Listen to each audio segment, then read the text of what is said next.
Yo, let me guess. You want to get involved in multifamily, but you think you need a ton of money or some crazy background to get started.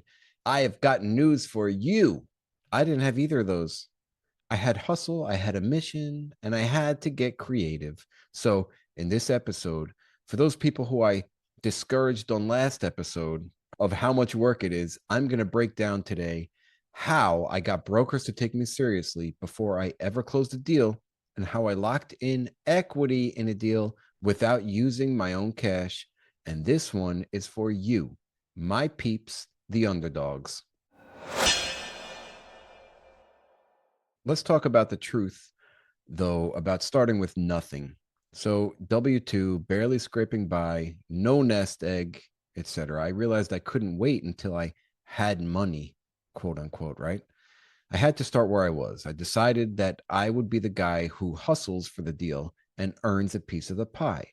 This strategy is my strategy. And if you don't have any money at all, then you're going to have to take a similar path. And I want to encourage you, as I discouraged you on last episode, to take that step, to get involved if you have the grit, the tenacity, the hunger, not the skill, not the education, not the money. I want to encourage you that you can get involved. Here's my anchor. I want to anchor you and say, you're not going to get rich in 6 weeks, 6 months, or even a year or 2 years. You might start making some money, but the objective of everything that you would make is going to be invested in your deals. So if you're truly committed to this, I want you to stick around. This episode is for you if you have zero cash, zero education, or minimal education, minimal cash, right? This episode is for you to encourage you to get cranking on building your own multifamily empire. Let's talk a little bit about getting brokers to take you seriously. Most people blow it here. They ask for deals without offering value. What I did, I built a one pager, crafted a strong story, and practiced my answers. I have scripts that I used when reaching out. Here's what I'm looking for. Here's my team. Here's our plan. Here's why I'm a good buyer. Here's how I'm going to close the deal. Here's how I'm confident in my deal execution. Here's how and why you should choose me as a buyer, and the follow up process. Emails, calls, sending comps, showing why a property is not worth as much as they say it's worth, showing that I'm interested in getting into the deal somehow, but I won't pay that much for X, Y, and Z reasons, always explaining myself. It takes time, it takes effort. If you are not actually engaging with brokers, then you're not even close to getting into a deal unless you're going to weasel your way into a team that has a deal. And in those cases, you're still going to have to provide value. So, what is your value? My value is being the deal finder, putting in a ton of work, driving deals home to the finish line, getting teams together, raising some capital, laying down the foundation for a successful operation, doing tons of hours per week on asset management. All of that is my sweat equity and more. This is just off the top of my head, guys. I do so much, and you will too. Here's a key: position yourself like someone who will close the deal. Position yourself like somebody who is open and willing to discuss with brokers. Obviously, we're not going to go over our offer price. Obviously, we're not going to overpay, but you have to be open to discuss and explain your position and why. Now, don't give a broker your underwriting. You don't really ever want to share that, okay? Unless it's you're very tight with the broker and you are 100% confident in your underwriting based on experience, like I am at this point, but I still don't share my underwriting. I talk about some points here and there about why, but if you share your underwriting with a broker, it opens up a can of worms where they can then nitpick and pick apart everything. They will say your repairs and maintenance costs can be reduced. They will say your taxes are not going to be this number for the first year, maybe even year and a half. They will say, I bet you we can shop around to get insurance for cheaper. They will say, if you put low flow toilets on and faucets, you're going to save this amount. They will say all that because that's their job. They're there to sell the property. But with your experience, and if you don't have any yet, when you get experience, you're going to understand how deals work. So you're going to get better at making offers. Either way, throughout this process, you should be communicating with the broker a lot and say why you like or dislike different properties, and always share gratitude for them presenting a deal to you and conversing about a deal with you. This is a lot of time that they take and put into this. You have to be grateful. Let's talk about what you are probably here to listen to today. How I got equity in deals without cash. So there are gurus out there. There are people saying no money down, all that crap. Don't even listen to that crap. I mean, look, I'm going to tell you that it's true in a sense, but I'm also going to give a twist to it. So yeah, I'm not the person to push no money down. I am not that guy. I'm not the guru who's telling you you're going to get rich and you're not putting any money into this deal. You don't have to. Just use everybody else's money. Well, yes and no. So let me just take a step back to explain that a little bit more. So let's say that you're syndicating a deal like I did, and I've done 3 or 4 times now. If you have a bank giving you a loan for 65% LTV, let's just say, okay, you have a down payment of, let's say, I don't know, we'll just make it up, $200,000. You don't have that $200,000. You go out and you raise it from 5 people. You just raised $200,000 from 5 people.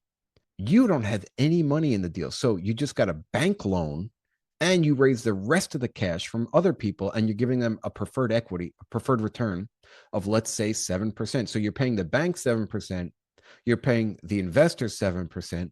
What's left over? What is left over for you? Nothing, guys. There's nothing left over. Deals are too tight to make that work to where you're going to get cash flow as well. However, I'm going to be a little bit more positive here in the next sentence because I found deals, underwrote them, and brought them to my partners, right? I got sweat equity in deals for putting in the work, sourcing the deal, raising capital, operations, etc.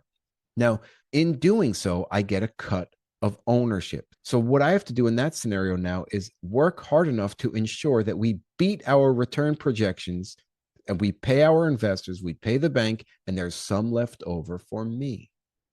So again, just to be clear, this is a job. This is not just chilling, laying back. Oh, you found the deal, you sourced the deal, you closed on the deal, you're done. No. Now you have to ensure that the business plan comes to fruition and you surpass it so that you can get paid as well. Okay. So it is possible. It is 100% possible. Now, here's another positive note. Let's say you just gave away all the percentage of equity of ownership, but you kept 10% of the deal for yourself and you're not getting any cash flow. That's fine, guys. As long as you beat your projections or meet your pro forma, right? At the time of refi or sale, you are going to get some capital back or out of the deal. Okay. Let's say you also got an acquisition fee up front, and maybe you rolled that acquisition fee into the deal on the limited partnership side. Even better, because now your acquisition fee is earning a return for you. So at the end of 5 years, you go to sell the property and you get your $200,000 back to your investors. The rest is profit, right? So your investors just got $200,000. They got another $200,000 in profit. So you met your preferred return of, let's say it was 5-6%. You met that and you beat it. They got their 2x equity multiple in 5 years. Anything after that, you beat that, is yours to split with the limited partnership team.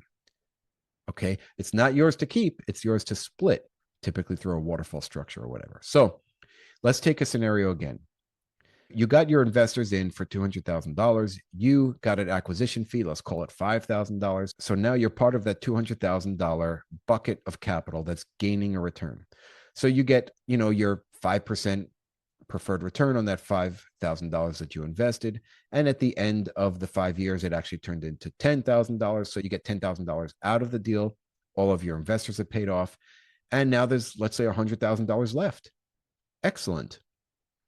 Since you own 10% of the deal, you're going to get $10,000 on top of the $10,000 that you just earned from your limited partnership side. So I need you to understand that there is value in doing this. Is it worth it? Is $20,000 for 5 years worth it for you? You need to consider that and decide that for yourself. But there are strategies to get involved if you're truly dedicated to doing this, where you don't need to put in any capital. Okay, so that's the scenario there. You just got an acquisition fee, you rolled it into the deal, you surpassed your projections, and you earned a return after 5 years. Epic. You take that $20,000, you put it into the next deal and keep rolling it and compounding it. That's how you're going to make your empire. So not everybody brings capital to the table. Some people bring deals, some people bring sweat equity, some people bring whatever they can bring that provides value to that team and that partnership and that particular business plan or business model, that's valuable. Okay. And it should be noted that that's valuable, and you can get into deals that way. Absolutely. So, what can you do right now? Okay. I want you to build a one pager. I have a credibility kit that you can go to my website and get. Very simple. You just go to my website, a pop up will come. You put in your email address, and you're going to get my credibility kit sent right to your email address. You need to start reaching out to brokers. Reach out to 5 new brokers this week. I show you exactly how to find all the brokers possible. And I want you to underwrite at least one deal every single day, even if you're not ready to buy. I want you to start talking to potential partners. Share your goals, share your vision, talk about what your belief system is. If you're going to partner with somebody, it's very similar to a marriage. You got to really get to know the person. So you need to open up and share your actual belief systems, your virtues, etc. Because if you're trying to fake it and you fake who you are, you might not like the partnership down the road. So make sure you're getting into a partnership that is going to last forever or last as long as possible with minimal friction, because there's going to be so much friction on the business side. And this is how you become resourceful and build real momentum here. So don't let the lack of capital be your excuse, peeps. If you can learn, lead, and hustle, you can earn your way into this game. It's okay. That's what I'm doing. Just know that it's going to take longer than you might have originally anticipated. You just need to swing a sharp axe, and you need the will to swing it over and over and over again. And it's going to get dull, so you got to educate yourself. That's how you sharpen the axe. Guys, I want this episode to kind of hit home with some of you. I want this episode to hit home with somebody that you know that has the grit, has the grind, has the determination and the will to succeed, just maybe is not taking that step because they're afraid. Let them get involved in this game. They don't have capital. I don't have capital. You can still get involved. Again, I'm not the guru pushing here that you're going to be rich in 6 months to a year. No, but you can earn your way into this game. You can build your empire with no money. It's not easy, but you can do it, and it's going to take time. Just know that every step of the way, every broker that turns you down, every deal that you get denied, every LOI that gets ripped up or even laughed at, which happens, every time you strike out with an investor, every time an investor doesn't show up on a call and you just sacrificed your lunch for it, every time you're up at 5 a.m. underwriting a weird deal that you know is not going to pencil, but you're doing it for practice, every time you get on a late night call with a potential investor who ends up thinking that you're a novice and not worth investing with, every time you are sitting there grinding this out, feeling all alone, get that feeling the heck out of here. I am with you. Love you. All right, and that's a wrap, Small Axe community. So I wanted to take a minute to say thank you so much for listening to the show. And if you liked it or got any value from it, it would really mean the world to me if you would share it with someone else and write a review. Remember, guys, keep sharpening those axes. Let's get out there. Let's crush it. Love you guys.